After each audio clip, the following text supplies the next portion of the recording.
Pessoal, eu sou o professor Júnior. Hoje nós vamos trabalhar com o trovadorismo, o primeiro movimento literário da literatura portuguesa.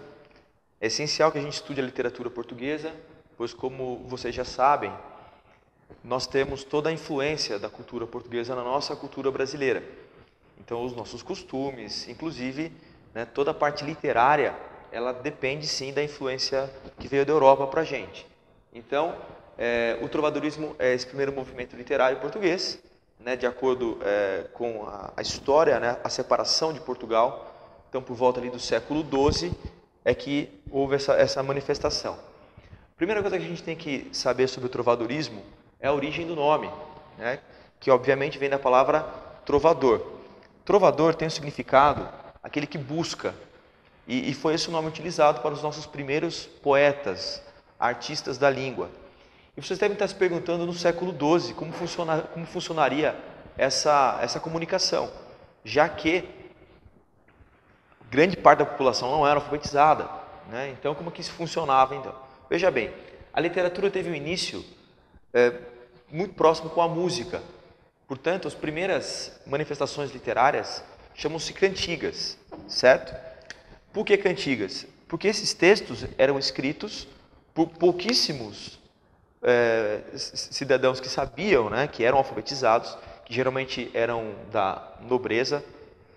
Então, reis, príncipes, que produziam esses textos, e eles eram depois então passados por meio das cantigas, eles eram musicalizados, e aí então viravam as cantigas. Para nós classificarmos as cantigas, nós vamos chegar a uma ideia muito comum, que apesar de ser do século XII, que elas iniciaram, elas têm uma aproximação muito grande com o que a gente faz hoje aqui com a música. Por quê? Elas eram classificadas em dois grandes grupos. Elas eram chamadas de cantigas líricas. Vocês sabem que cantigas líricas são aquelas que tratam dos sentimentos, certo? Ou satíricas, que são aquelas que fazem críticas, ou a pessoas ou a situações sociais. Então vamos dar uma olhadinha primeiro nas cantigas chamadas líricas, que são muito comuns ainda hoje. Vocês devem notar que grande parte das músicas que vocês escutam tem um apelo sentimental. Amor, ódio, amizade, enfim. É até interessante que nós estamos há muitos séculos de distância e ainda nós temos essa mesma concepção. São temas que são universais. Vocês vão ouvir isso em outras aulas. Os temas universais são aqueles que não saem de moda. Então vamos lá. As cantigas líricas, portanto, aquelas que falam sobre sentimentos, eram classificadas em duas possíveis expressões.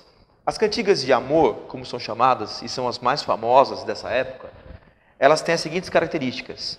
Elas tinham o eu lírico masculino. O que significa isso? Que aquele que é o sujeito da cantiga, não aquele que escreve, mas aquele que é o sujeito.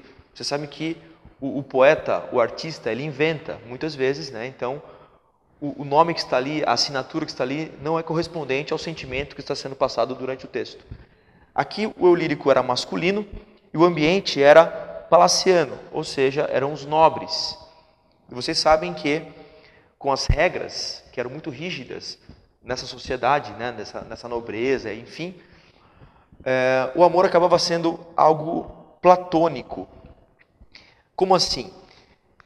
Raramente você ia ficar com aquela pessoa que você gostava, dado a complexidade das relações. Então o amor era impossível. Como o ambiente é palaciano, a linguagem é super formal, certo? E isso é importante porque é uma grande diferença para a cantiga de amigo. Na cantiga de amigo, o eu lírico é feminino. As mulheres que escreviam, não. A mulher no século XII estava bem longe, de escrever, vocês sabem, por conta do pequeno papel, na verdade, que a mulher apresentava na sociedade no século XII. Ela não era trabalhada para a educação, ela não escrevia, não lia. Então era o homem que ia escrever, mas o eu lírico feminino. O ambiente era um ambiente mais simples porque o amor aqui era possível. Então a linguagem é mais simples porque você sai desse palácio e vai geralmente para o campo, para um lugar mais simples. No caso das cantigas satíricas, que são aquelas que fazem críticas, nós temos dois tipos. Elas são em menor escala, comparados a essas duas, que são as mais famosas. E a cantiga de escárnio, ela tem como característica uma crítica implícita, então você não sabe para quem ela é direcionada, então geralmente você usa, né, um apelido ou um nome mais geral, e a linguagem é ambígua, então a crítica ela é mais inteligente, né, por meio do duplo sentido, por exemplo, por meio de indiretas. No caso da cantiga de maldizer, a crítica é direta, ela é explícita e a linguagem ela é baixa, ou seja, você encontra até algumas palavras baixo calão e é fácil também de identificar, né, a diferença entre essas duas cantigas. Certo? Pessoal, por hoje é isso. Eu agradeço. Até a próxima.